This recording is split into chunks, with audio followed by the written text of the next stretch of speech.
Nu, dar realizator e un prost, un țăran prost, nu se compară cu noi.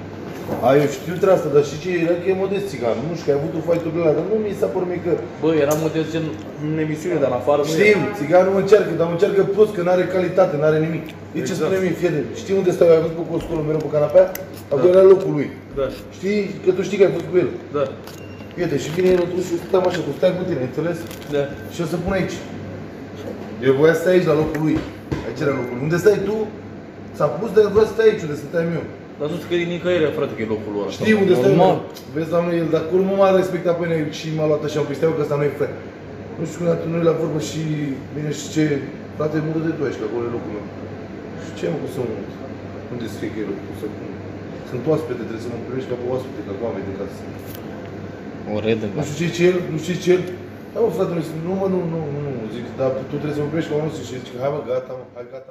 După aia seara m-a chemat la hotel să bem, am băut în noapte zi, am făcut pule, am bătat pe toți, dar de ce m-a chemat acolo cioara? Să mă descoase el un pic, să vadă cum sunt eu.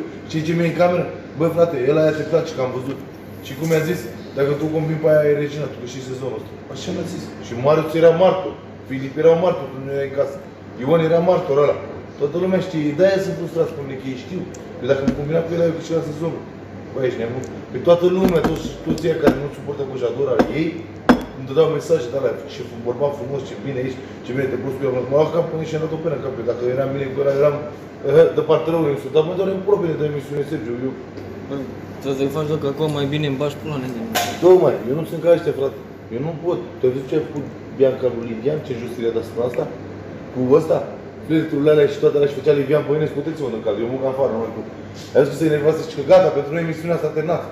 Știi când a zis? Și facem eu femeia așa cu toată.